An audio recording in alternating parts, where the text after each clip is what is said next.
Tone yes bakunzi ba STV muraho bumeze neza no musi n'urugamba donc nje kurondera Urukundo TV.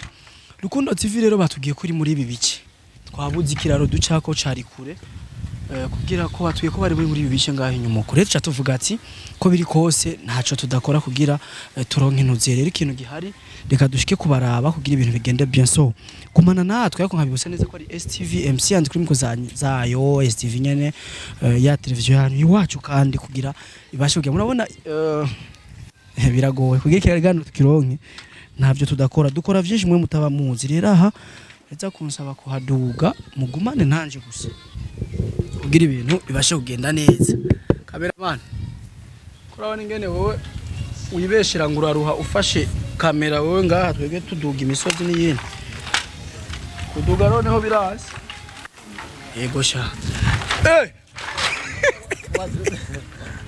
inge gato ansira ngaha naye kiriya kiburu beti gendo kinkwere cameraman tugendere kugira niba heze tutaragira nkuko mubizi tumaze imisi tuvumbura cyane rero biza kudusaba nyene kubaziye no kuba updates kugira ibintu bigende neza so twamaze kubona akamoto akamoto ngo bereke kamoto ni kamwe kasamye urabona ndiko turaca kwire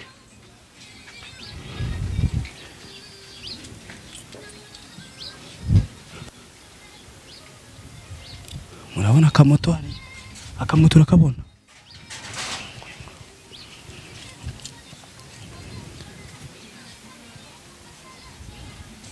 namaze kubabona bose rero tugire gute cameraman ucu ndunguruka nga canda guhamagara sinyari bongo ngende nk'umuntu asanzwe wowe ngo hagarare nga canda gusinyara kimya ati ingoga umundaba gusa bongo twagiye rero ko bibona twamaze gushika rero cameraman tumusabe yegera arabe ngene abantu babashengerera ingo arabe ngene babashengerera honyene gusa babashengerera gusa bariko barakina urabe ngene biba bihagaze MC handi mu mufise nta makuru mutazoronka n'abimyumbati bose barahari monja mama nionje tudogo ni kuri pebu wili basi petu amia basi ni leta sasa chiza sigaru mu cameraman kuva ryari katwaye tugivye masha bya mia we reka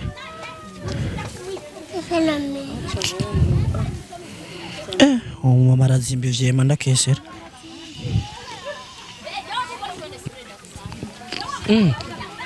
kamama tuvugishe n'abakamwe gato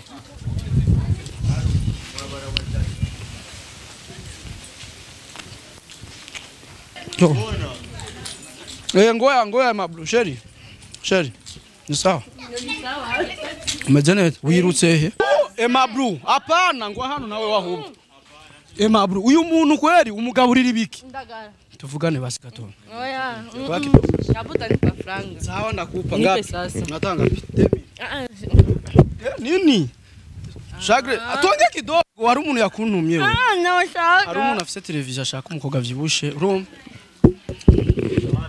shabuzo zurahembwa kandi kamera ndayimene nta kibazo shagre Mablu mnaongea rafiki yake jaja oya reka ivyo bintu shaka twegera neza oya jengone kwereka abantu yuko bahora cyangwa wewe urisiga amavuta nta mavuta wisiga wege utani nyonga sasa bana uya sijui kama kwanza kwa muri menifa basi karaba wewe man urabaye seri reka we yitwa ndegandi kenti onesha kwanza bisusu nyuma huko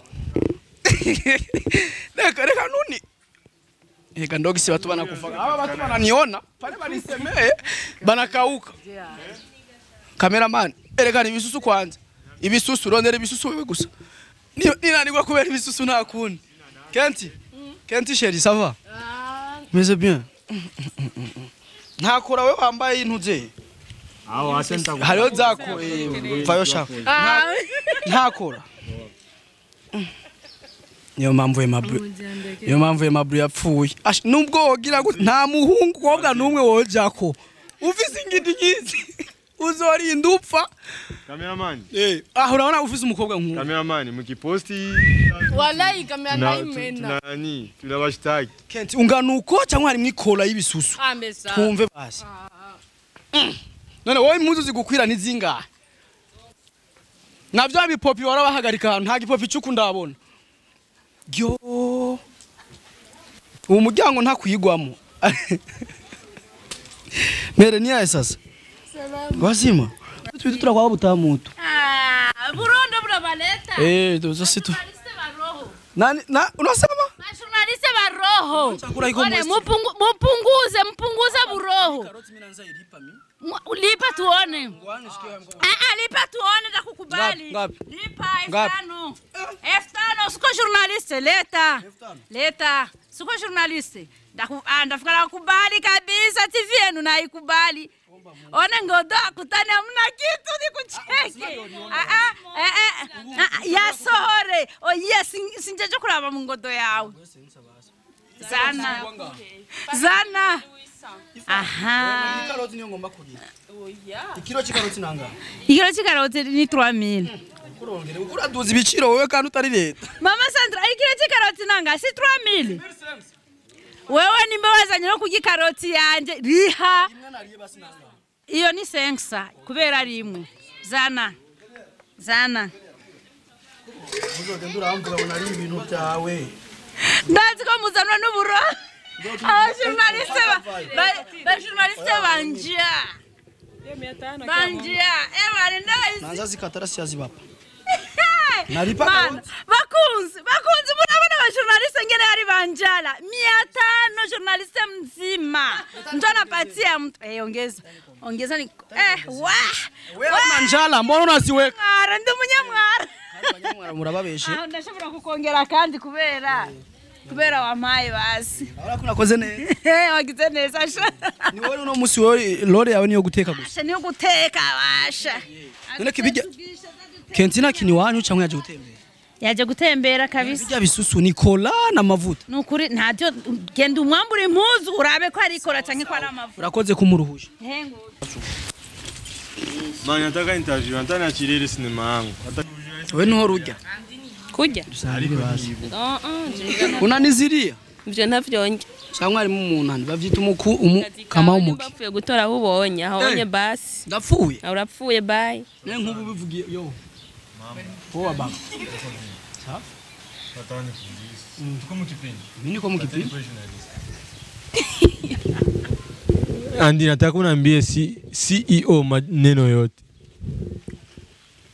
kana jibanie juende fresh kiandike pembeni nikiye ukisema naona kijua bongo mimi kijua tuvuge indomi mwimwe je naho kugira tubone ko tubizi chief mimi kwa kwambia moya juwe amuna kwanza ni hari indomi ni ari nawe rero mbwira ijya nike lazima nani moya mimi nimekuuliza wewe sema okay sawa sikiyui na mimi nikuulize sikiyui na mimi nikuulize naenda kubaza ibi bisusu byikora bisigurike ibisusu byikora babibonye umugore wawe babibonye ibisusu byikora babibonye man unataka emission Nadhani kafanya acha nizimishe mikro. Ni kweli. Tena nakuomba hiki kipindi msikiposti. Unaona? Na wakiposti nzokuitwara. Bien sana. Kwani? Sawa nzobira. Neke nakodi kubera wambaye ibisusu byikora. Cyangwe nivyo. Ukiposti Hizi sikuna muona mu interview. ukiposti. Mimi ndaposti vraiment. Ndakata bidogo basi. We ukiposti tu nione sura yangu. Ndatia kisusu tu sura sitaiti. Wancha woka. Hiyo boro binanishibisha. Hao bijya bintu bavuze nibyo ndahaze Kenzi sawa ko bien ko abuze none dufiki cyangwa umugabo yarakwangiye uzuramvugisha oyo umuntu wamubujije ko nkina mu sinema yo acara biheba byose ya sinema yari gukisana bigiye sura yawe da telefone yawe nayo ntore tuje turaba ufise benshi uratukana rakakogo Jada TV CEO mambo Jada TV CEO mambo bihebe kwanze ibyo ni sawa chorera none wafije navyo menyere byo guchorera baraguchorera gusa no guchoresha navyo menyereye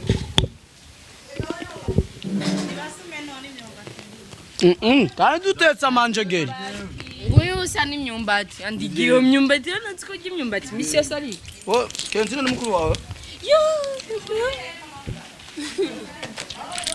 uratafuta nani uratafuta mbegu ikaze hivi wakukulia karanga hapo nini angali wakukulia karanga hapo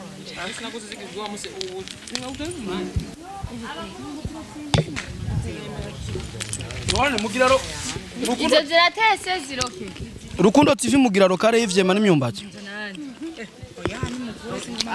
singura muhe Kenzina ndamugurire uyu n'umujama wanjye muhuyu murangana muhe uyu ndamugurire majiwe yandongurire kwa nina posta ntazonyitwarira ntuzonyitwara cyo zokwitwara n'ukuri kw'Imana sasa ni hari ibiganiro uherutse kumbona ntabwo nzogira nibishano ukiposti tu kandi nta brag irimwo ninyatire bongo amevya ngahe ukora ikintu none Andi bako sababu zinye. Andangalia kisa kufasa unajua tena. Hapana, wewe ukiposti tu niona sura yangu. Afanya ngapi? Uona maliza ngapi? Za gihumbi. Ngire zanga nsate mazokira tatesa. Ni truasa. Mani geza uko. Mungu. Nyo mambo ngonguka. Pesa ngana akuiza sense. Mutagombesha iko na bwanake. Senza ndo talilia unakuna miaka. Napashwari ya juu franga. Senza ni. Na hizi nakuwa alinda taji. Na alimwandikia Desia anataka kumpatia kazi. Delisha. Dadamu. Delicia. Wa. Turabe ifoto ye. Delicia. Irindi zina aba mukasenyi. Yo vyari vyakera. Ariko ntawo nzi face to face nuko. Ananisubiri ure ni rofa. Yaguma mumagara ku mutwe. Oya niwe yambwira ngo turire ku mutwenzi. Tunaenda kuryoherwa, tunaenda kuongea about job. Sasa mnaongelea mkabari. Bera wao amaze gutangura akazi unamsororera. Oya niwe kubera kintu musurira agacampangira aho ndamutwara. Umva ngire gufata ni deplace nza kugusororera. Ni mutu yawe vya vrai. Ni mwiza none. Mumpe none. Tukundane. Kundani. Ya ujuku. Ni mapenzi. Hayo mapenzi yako yapate mama. Ndo wakupatia mapenzi. Wewe unayapatia au umpatia mapenzi? Jani. Kanje mkaje kipindi. Wewe umba unora umbonye mabu. Ndani ya Kirisi Nema. Tutaongea sasa. Agira guhe akazi ko gukora. Sivyo? Wandikishe ko wakoze. Jewe andi nanikishe ko nakoze. Sami bagira rokare y'ivyema n'imyumbata babana. Rukundo TV amahera yo muri Amerika. Musigaye mukira rokare y'imyumbati. Cameraman erekana rokare. Nililipa nani kule. Ulipa nini? Nitafuna nani nikailipa. Kwa kwanza mama abikwambie juu kesho mjue kani nililipa. Nini? Mama sikulipa karoti ya nilikula. Nililipa 2000 karoti moja. 2000 ziko wapi franga? Unazitaka na wewe? Hawazinipa. Sarenda wapi re jamaa? Hii karoti imo ndani vitu. Karoti inanijaza tumbo. Huyu Ase TV. Ase TV ni babosi kweli. Karoti moja. Huyu Ase. Ya CTV.